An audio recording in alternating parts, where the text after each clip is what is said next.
Welcome, everybody. This is Michelle Hayward here, and today you are in for another great treat. I have Shehara Wooten here with me today. She's a certified financial planner, and in a previous life, she was an engineer. So she my type of people. We nerd a lot, right? She's still dealing with the numbers. But today is really special because she is going to be talking about, or we're going to be having a conversation about the racial wealth gap. And it's really important as we're in a transition here, not only in the US, but globally, talking about economics. And we're seeing different types of inflation here in the US. Different things are going on economically. But when you look at the racial wealth gap, it has been built in so many levels. And how do we deal with that? So I'm so happy to have you here. Can you share with everyone a bit about yourself? I already told them you used to be an engineer, which Right. I'm excited about. But what are Yes, you excited to share with everybody? absolutely. Well, first of all, I just want to thank you, Michelle. It's been so good to see you here. And thank you for having me on your platform. And I'm really excited right now to talk about our conversation, what we're talking about, the racial wealth gap. Like Michelle said, I am an engineer by training, electrical and computer engineer is where I got my degree from the Ohio State University. And it's funny because I noticed Michelle. She really stuck out to me when I noticed that we used to work at the same company years ago. I don't think we worked there at the same time, but we have worked at the same company, and that's not the nice thing. LinkedIn will do that. You guys share a company, and so from that point forward, we connected. And I focus mainly on STEM professionals, women professionals. I think I was just drawn to women and STEM professionals just because of my background.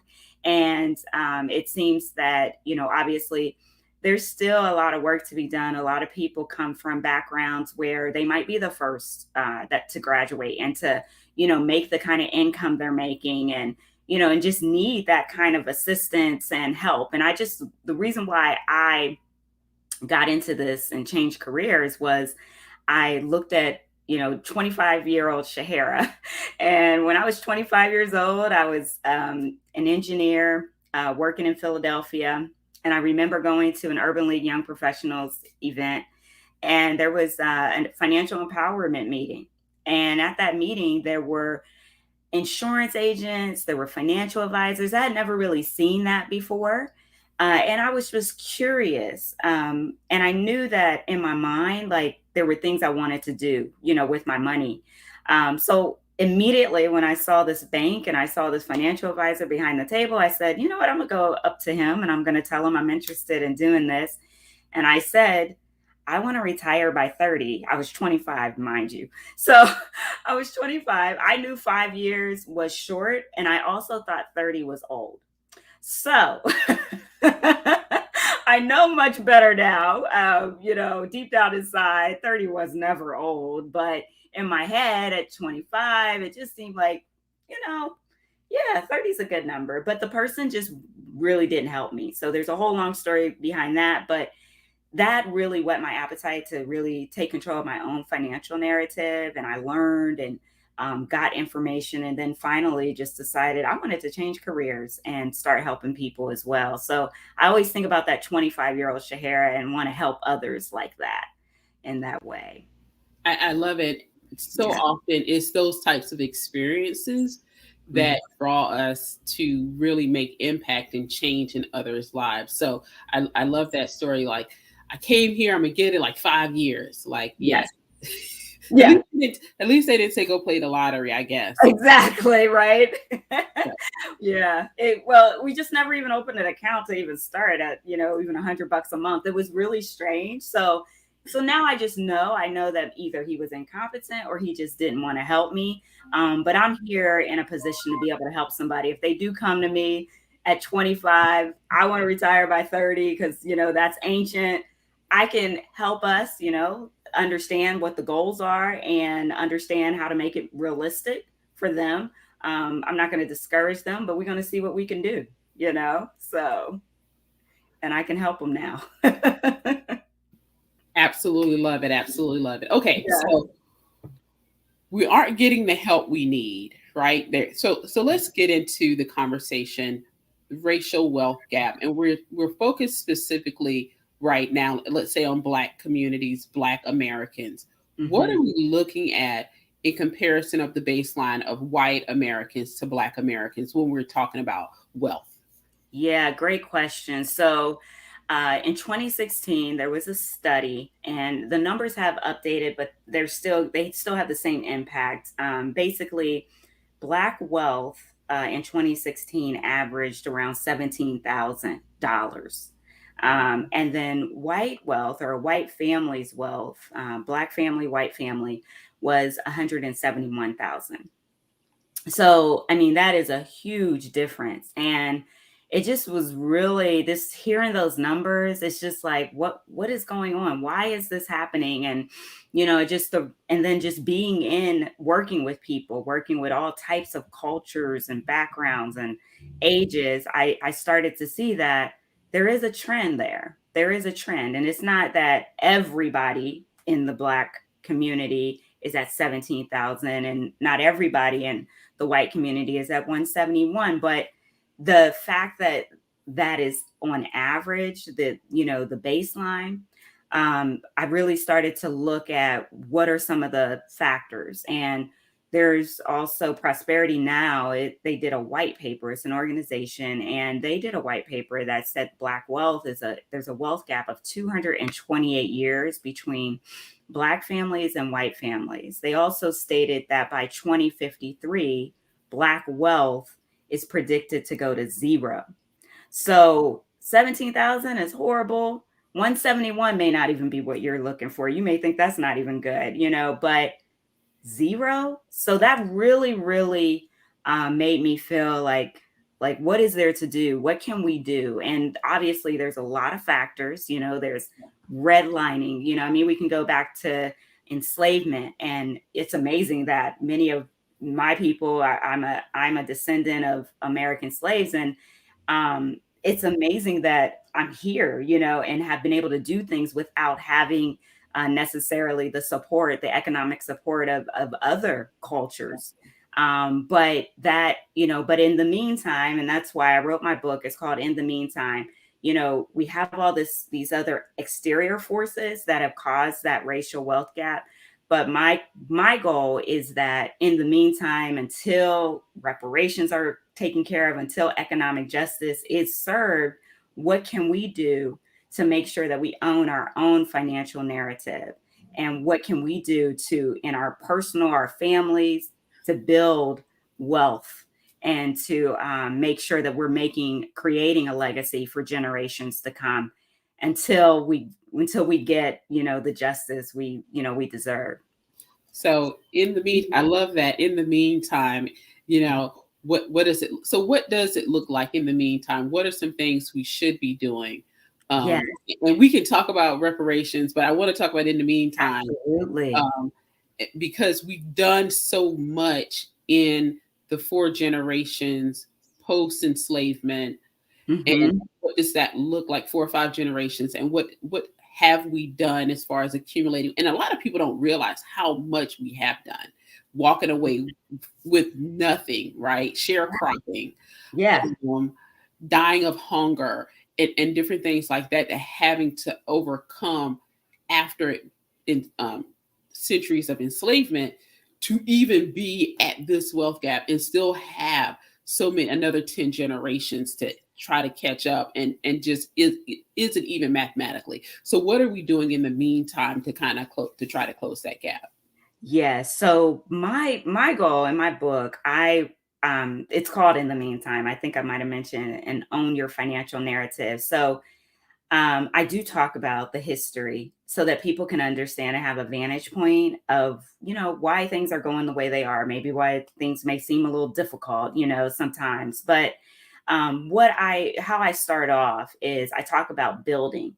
In my intro, I talk about Black Wall Street. So I get into that because I think they're a great model of what it was like to be able to just build wealth. Like, they were just such a model. They had stores, they had hotels, they had schools, all those things, all that creativity that we have, we can use that to help build wealth and to build the community. And they really utilize the power of community. So I really highlight that. But there are four sections. One called Build, Live, Save, and Give. So my build section, I talk about net worth. I talk about values. So what are your values deep down inside? Do you value independence? Do you value leaving a legacy? Do you value accountability, security? If these are the things you value, then we need to make sure that we have some of those basic foundational things like an emergency fund. If you want to leave a legacy, I talk about how we need to make sure that we have an estate plan, that we have a way to pass on wealth, that we're creating that way to do that.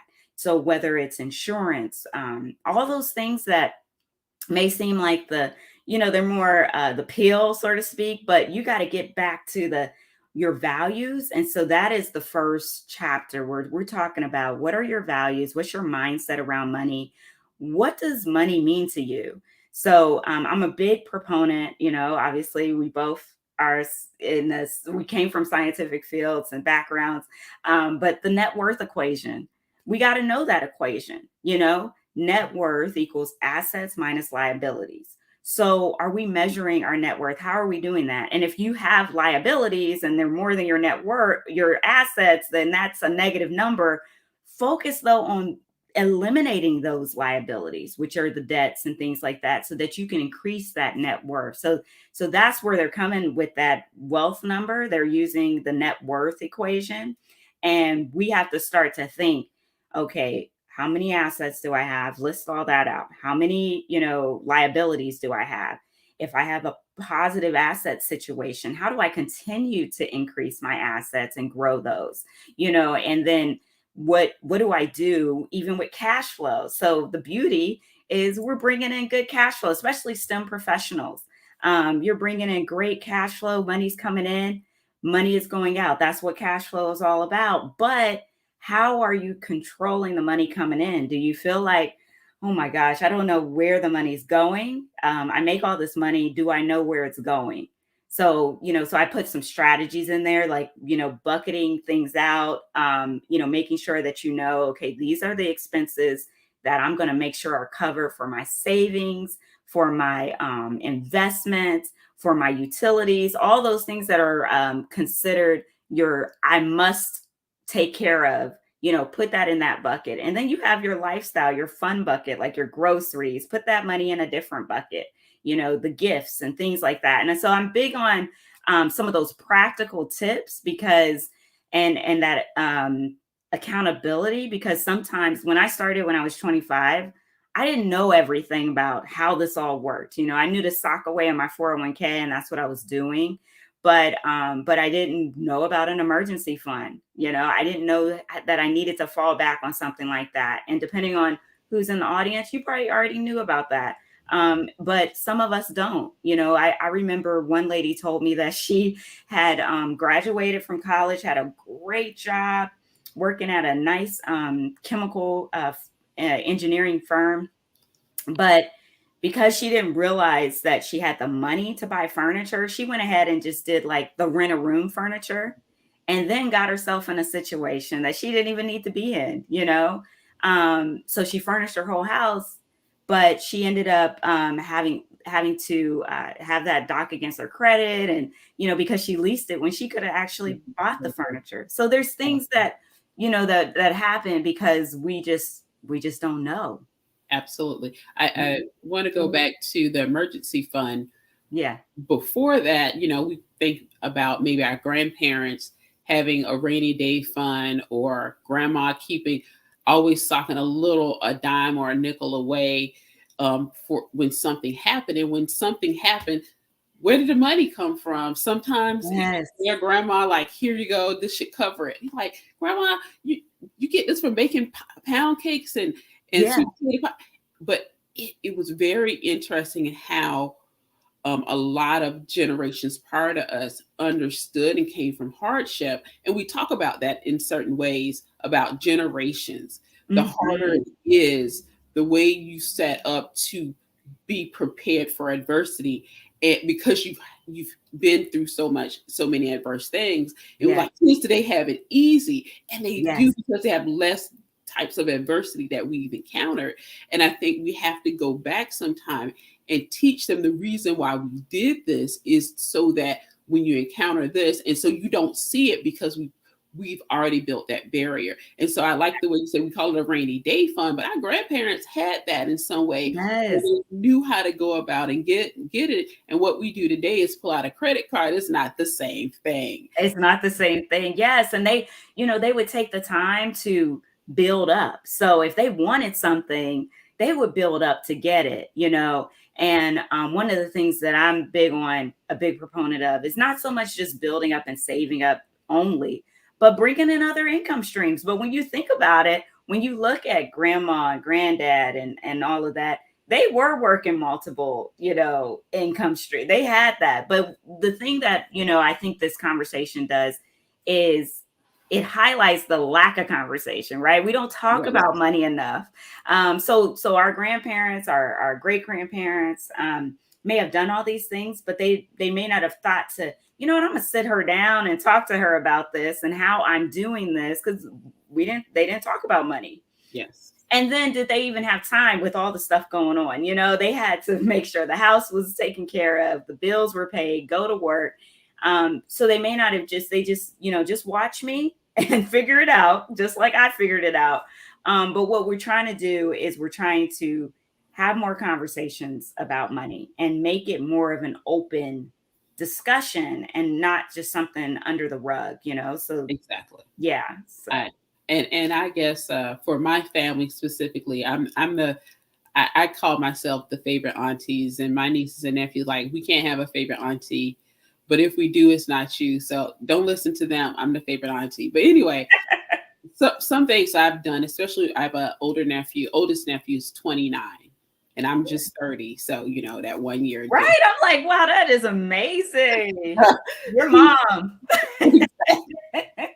So what I did for him was teach him finances and buy him certain books. And I remember texting him a year or two ago. He's like, "Yeah, I need to go back and do my budget again and go back." I was like, Nice. "Well, when was the last time you did?" He's like, "About 6 months ago." But that's when I had a different roommate and I had a different job, so I'm making more money now. And he's an actor, so he has a day job. And so what, Okay. so if he's taking voice lessons, he had to get headshots and stuff like that. He needs to know where his money is. And so Yes. we always he knows now to keep up with that. But that was me starting with him at 18 or even earlier talking about money.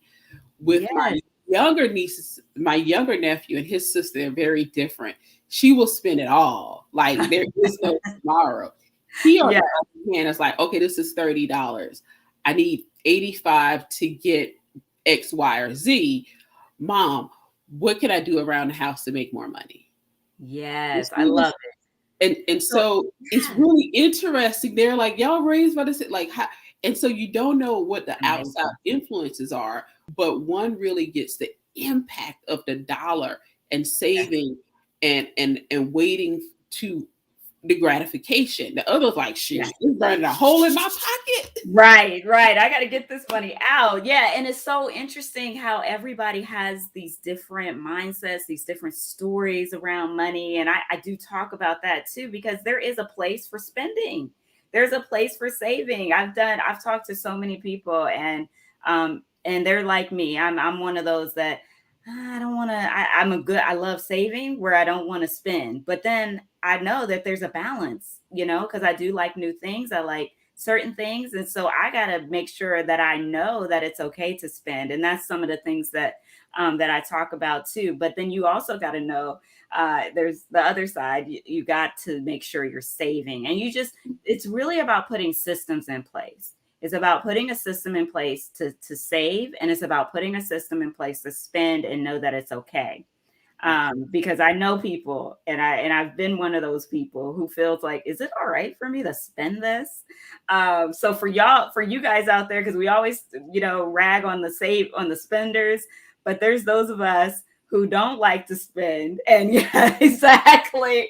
And then you're like, was that okay? Was I, is that okay for me to spend? Is it going to come again? And so what is that mindset like that is causing you to think, if I spend this, will there be anything left? Or, am I being too frivolous? Am I being irresponsible? There's both sides of the coin, and it's okay. So you just got to find that harmony between the two. Absolutely, I agree. And it's funny, my parents' perspective. My mom always just said, "Your dad always thought I was spending money and shopping frivolously." She's like, "It was 5 kids. Y'all were always growing. It was Yes. like you can't wear the same thing you wore 3 months ago. You Right. went to 12 months to 15 months. It's like whatever." Absolutely. And then on the other side, my dad didn't like spending anything. Like if he could drive a car for 50 years, he's gonna drive that car for 50 years. It didn't matter what if he was Yep. the floorboard, and it was like the Flintstones. And so Yes. they had very different dynamics of how Yes. they looked at finances. And so it's really interesting growing up where my mom liked nice things, but she paid cash. My dad Oh, liked nice things, but he wasn't gonna buy them. yeah. He'd rather somebody buy it for, maybe did he like people to buy it for him? No, No, he didn't want that. no, Wow. my dad was the person. He wore a uniform to work. He wore a Yeah. uniform on his days off. He already paid Wow. him. He kept life simple. He's like, your dad's always working. Like, no, he's always wearing a uniform. That is a good one. I So, love those stories. I love those stories. And that's the kind of thing that I did within the book, because you can't really, I didn't want to just do a basic, like, okay, these are all the things you have to do. I do and sprinkle that in, but there's amazing stories in there of people who have overcome, people who are, like one lady, Antoinette Monroe, she pretty much bootstrapped her becoming a real estate investor. And and so it's just interesting hearing how people do it, and and how they actually make things happen. She grew up poor, but then she always loved real estate and just, decided, I'm going to do this. And then I had a man who used to work at Dow Chemical Engineer, and he just decided at 30, I want to retire, at 40. And he went ahead and found his people, he found the right people, and so he got his tax advisor, his financial planner, all of them helped him. He did multiple businesses. And then when 40 came around, he didn't want to leave work. He enjoyed it so much. So he had all these multiple streams of income. But what it gave him, and that's the question to ask everybody, is what does financial freedom mean to you? Because what it gave him was his ability to define what financial freedom meant to him. And what it meant to him, he realized when he got to 40, he didn't want to retire. He didn't want to leave his job, but he realized that it afforded him the opportunity, the choice to leave if he wanted to. So he had those different streams of income coming in. And when it came around, he was about 48. The company he worked for decided to do layoffs, or you had to move somewhere. And he didn't want to pick up his family and move somewhere. So he just said, okay, well, this is my time. This is my time to stop doing this and do something else. And he was able to still provide for his family and keep the lifestyle that they had been used to, without having to pick it up because he didn't want to and move. So what is your definition of financial freedom? That's a question to ask. What is enough money for you? And how are you progressing forward to make that happen? So it's so many different things that we do with our money, and ways that we look at our money, but it's not always just about money. It's about the choices that you can give yourself. I love that. I can say when you're debt free and you walk into work, you have a different type of swagger. You Yes. talk a different kind of way. Yes. You have money in the bank and you're not waiting for payday to hit. Yes. It is a different way you carry yourself. You're like, you know how you have the little mimes to say, how do I say this in a professional way? Like, not professional today. So it is completely different. So I just want to put that out. Yes. It keeps you hype. It does. You can still be humble, but it is, trust me, it is a different way. Yes, it is. Debt free, and then having a good positive net worth, having all these assets. I think that is so powerful, to feel that way. Oh my goodness. It is a blessing to have that. And that's what we want to get to. We can still um own our own financial narrative. In the meantime, we can still work through this. And there's another statistic I'm gonna provide right now too, because spending in the Black community, as you guys have heard of, there's just not a lot of circulation, right, within the Black community. We have a over $1 trillion in spending power. One of the things that I say is that if we could take $1 trillion in spending power, and I got this from another certified financial planner. He was actually the first Black certified financial planner, LeCount Davis. And he said that if we could take that spending power and move it into investing power, how amazing would that be? How can we balance that out, and do those kind of things where we can just start to understand that community, increase our net worth, grow, and just be free. Just be Exactly. free. I'm glad you brought that up. Being in tech startup space, and there's always the conversations about the percentage or lack thereof of venture capital investment in Yeah. Black and Hispanic founders. One of the reasons for crowdfunding tech companies pre-IPO, Hmm. early stage, is because then you put $250, $1,000. Hopefully, you can afford to lose it because but it gives the opportunity of growing wealth in a different way, Yeah. at smaller intervals. So that $1 trillion of buying power, and people, if we change even 10% of that to investment power, right? Yes. It really Amazing. does change the trajectory of where we are. And we talked about how, like, places like Greenwood, Black Wall Street are no longer there. But in a virtual space, they still do exist. And Yes. so we're able to take those same Black dollars, right, and invest them in businesses that support us, that are making change for us, or they're not. They're doing things on a global level, or they're just straight Hmm. technology. They positively impact the lives of everyone. Yes. We then are able to circulate dollars in a different way. And so while I love to be able to circulate it in a small town, where are we virtually and we can still circulate that $1 trillion? Absolutely. Yeah. I mean, there's so many ways out, and it's funny because I'm a foodie, right? And it's funny, I'm a foodie that can't eat all that food. So I watch a particular channel on YouTube, a guy named JL Jupiter. I don't know if anybody's heard of him, but he goes around Philly and Delaware and New Jersey. And it's just an example I'm gonna share about how he's able to make that kind of impact where you are using your spending power, using your influence to be able to help others. And he'll just go and try different places. And because of his following, he's been able to promote these businesses, and mostly small businesses. But because of that area, it's mostly Black owned businesses, but there's white owned small businesses, Latino, Mexican. I mean, there's so many, Cambodian, Vietnamese. So he has this whole, it's just really cool to watch how what he's doing. And there's a story that's recently come out where there was a business, a restaurant, and he stopped by a couple years ago. They were struggling, and they had $500 is what they were making. They were struggling practically a day. After he went and shared that business with the rest of his community, they now bring in about $2,000. $2,000 a month, or a day. Yeah. So things like that. How can we uplift others?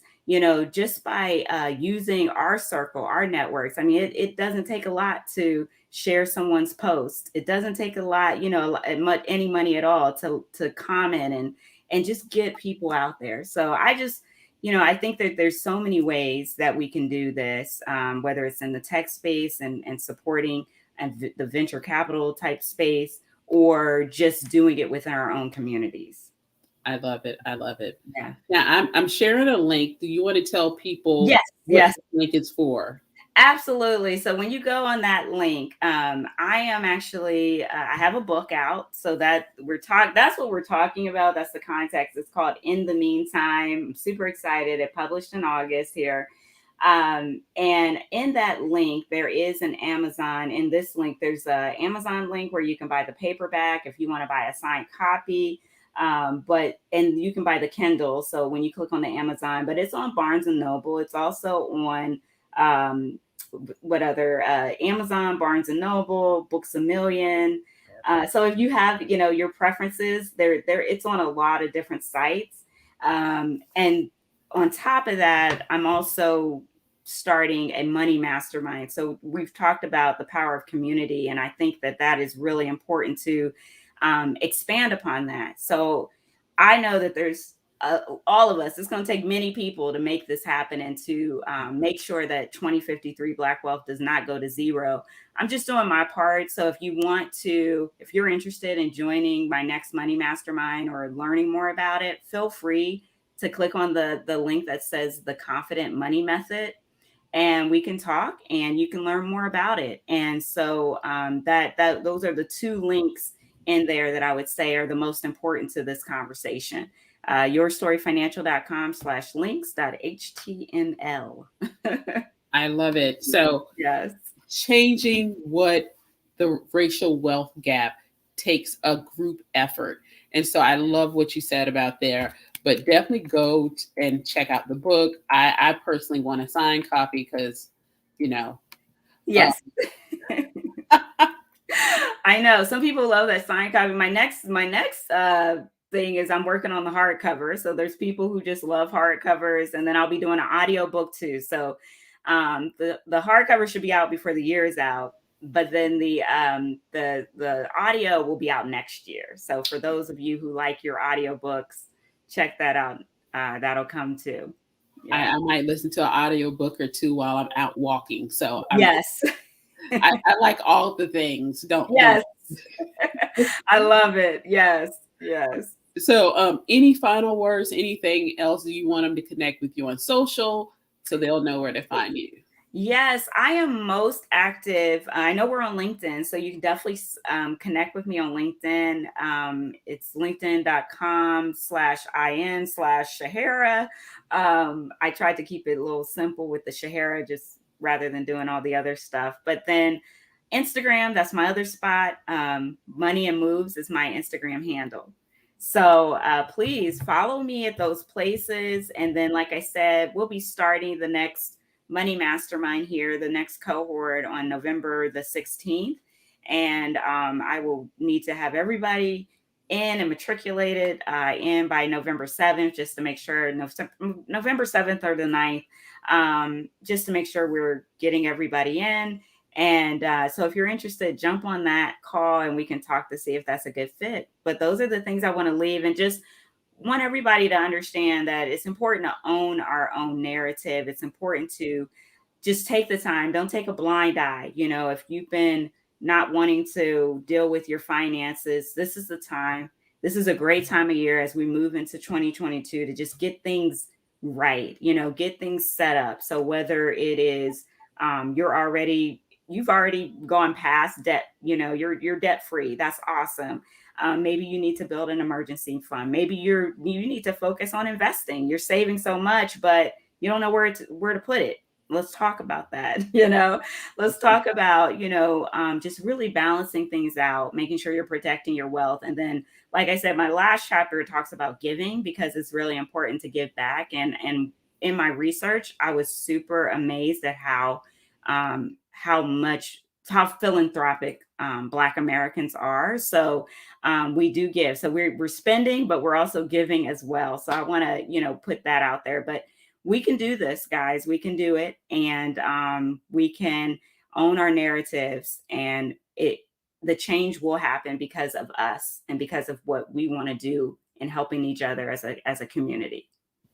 I love it. So we're the next generation of great aunties and grandmothers with the safety net, but also building wealth. And so thank you so much for joining me today. Excited about the book. Can't wait to grab a copy. Be sure you're connecting with Shehara all across social Yes. Um, and if you're like, I don't know, get on the phone and talk about it. Like, I like to go Black Friday shopping. She didn't say you could. Remember, she said you can reward yourself. You Yes. might need to find some coupons or so. Or you can do Right. this Cyber Monday, but I will tell you, probably like November is probably before the holidays shopping starts.